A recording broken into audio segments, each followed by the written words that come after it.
They don't want what we know out there. You'll never get this on CNBC. But our school system will never tell us that, because they're part of the process.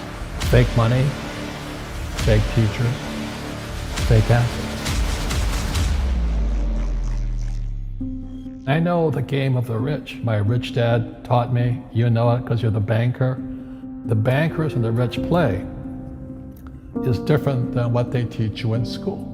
All over the world, what does school teach you about money? And the answer is nothing. And that's not a mistake. That's not an accident. I knew that. Most people know that. The way to keep the poor and middle class working hard is never teach them what the rich know. So if you read Rich Dad, Poor Dad, which came out in 1997, it's what the rich teach their kids about money, the poor and middle class do not. Poverty hurts. I mean, I don't like it. And I don't like that our academic system's so corrupt. You know, we know the banking system's corrupt. We know politics is corrupt. But academics is just as corrupt. I mean, one thing if it's the banking and the politics, but this is where we send our children and we trust them to do the right things for them, and yet they're being not taught something so fundamental. Like you asked your dad when you were a kid, Dad, you asked your teacher, when are you going to teach us about money? And it was just never. Never. And they'll never will. You know something. What do you know? Share it. What is financial education? It's not get a job, work hard, save money, and invest in a well-diversified portfolio of stocks, bonds, mutual funds, and ETFs. The financial industry is two things, debt and taxes. In 1971, Nixon took the dollar off the gold standard, and the US dollar became debt. And we still tell kids to go to school, get a job, work hard, save money, and get out of debt. Now, who tells them to do that? That's the most ridiculous thing there is. The book starts and it says, lie number 1, saving money will make you rich. Yeah, it never will. You know that. All taught that as kids. Why would you save it and why would you work for it if they can print it faster than you can work for it? Why do you keep saving when they're printing it? The rich don't work for money. Don't you touch that stuff. It's very subtle, right? Yep. They don't say, I'm going to train you to be a worker bee the rest of your life, but they educate you in a way where that's what you come out. Right. What was he trying to do those first few months were you working for him? What was he trying to get across to you? Because he taught you the hard way about money. And she says, if you're going to be successful in your life, you've got to find the best teachers. And a great teacher is somebody who comes from the inside, not the outside. But in school, you don't know if your instructor is for real or not. That's where the fake teacher comes from. I said, I want you to teach me about money. So why should I teach you? He said, but if I teach you, you work for me for free. And I said, why for free? And my poor dad went nuts. He says, because if I pay you, you think like an employee. Your brain will change.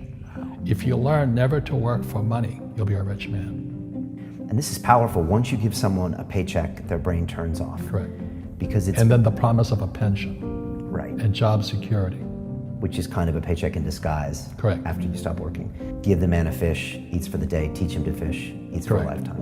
And most poor people confuse assets for liabilities. They think their home is an asset, it's actually a liability. Right. An asset is a noun, like a house. Cash flow is a verb. So to understand if it's an asset or liability, it takes a noun plus verb.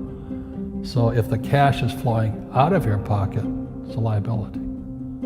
If the cash is flowing into your pocket, asset, verb, it's an asset. So I own 7,000 rental properties.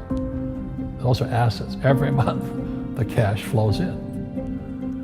Whereas many people have the big house on the hill and the cash is flowing out. Right. And they're going broke. Right, it's like a frame of mind.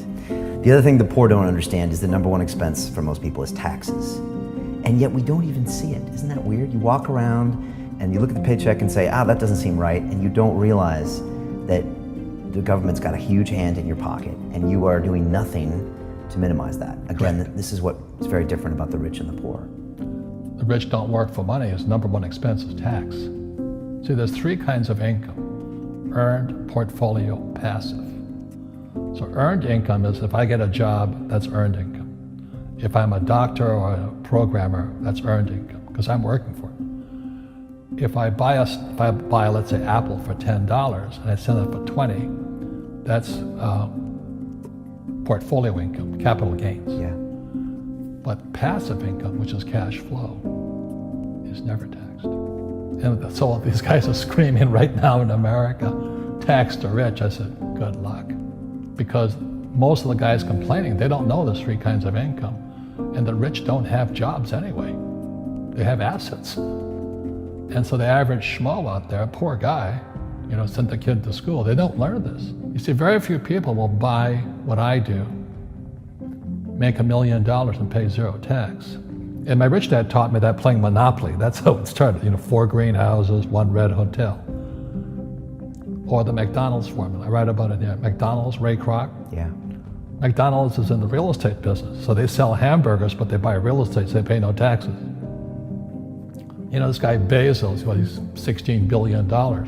How much tax did they pay on that $16 billion? Zero. And that's all legal. Anyone can do it. Everybody can do it. But most people lack the education. So once you learn how to use debt as money, you can never say, I can't afford it. You see, because the banks will give you, so the banks, after the crash of 2008, the banks gave me $300 million tax-free. When I asked the average guy, I said, why don't you use debt? They can't even get a loan because their scores, their FICO scores, I don't know if you have them here, are so bad. The school teachers will never tell you that because they don't know it. My poor dad never knew that. You don't know if something is an asset or a liability until you can say which way the cash flows. So a house, is it an asset or liability? Well, if it's taking money from your pocket, it's liability. If it's putting money in your pocket, it's an asset. The US government wants me to provide housing, wants me to provide jobs, wants me to borrow money because that's how money is created through debt. I get huge tax breaks. Everybody can do the same thing if they had the financial education to do it. If people understood the tax code, we'd be more prosperous. But can poverty be passed through genetically? Yes. Because it's some type of way of thinking. It's an attitude. An attitude. It's very simple. When people ask me, how do I stop it? I just say, never say, I can't afford it. Ask yourself, how can I? The reason I have so much money is because I don't say I can't do it. I just go, how can I do it? And I just go and do it. I make a lot of mistakes, but that's how I learn. How can I? The poor people, like my poor dad, always said, I can't afford it. Do you think I'm made of money? I'm a school teacher. I can't do that. And I picked that up. And my rich dad never said those words. So when I meet poor people, they use the words I can't a lot. So the people that say, I can't afford it, I can't do this, I can't get to college, the rich are evil, I choose not to participate in that. And that's one thing people could change today. Correct. Right now is that dialogue in their head. Stop saying the word can't. I can't. Right. So how can I? How can I? Especially as in, I can't afford it, how can I afford that? Right. Because that opens them up to looking at it as an investment to a greater future. Right. When I borrowed $300 million, I couldn't do it until I went to ask. And I got turned down so many times. I said, and every time I showed the banker my financials and he'd go, sorry. I said, look, do me a favor. Why did you turn me down? And he'd tell me, this is out, the numbers are out here. So if I get these numbers fixed, can I come see you again? He goes, sure. So it's called rejection. Same as my wife rejected me for 6 months. It's just a matter of personal willpower, which is spiritual. Just saying, if they can do it, I can do it. And how can I? How can I? And I think it's you once said, words become flesh. Yep. That was the Bible too. Right? Intelligence increases through your mistakes, through the ups and downs, through what you learned. Real estate's real estate, but what I learned made me richer, not the money. You don't need money to make money. I think all of us, every human being has that low point in their life. And if they get the message, a new life begins.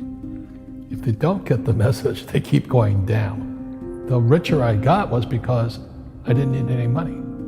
I could use this to make money. But how did I get there? Is I made a lot of mistakes. people are afraid of making mistakes and all this, fear of failing, it limits them. Nice, so very nice. So many people trapped in the same device.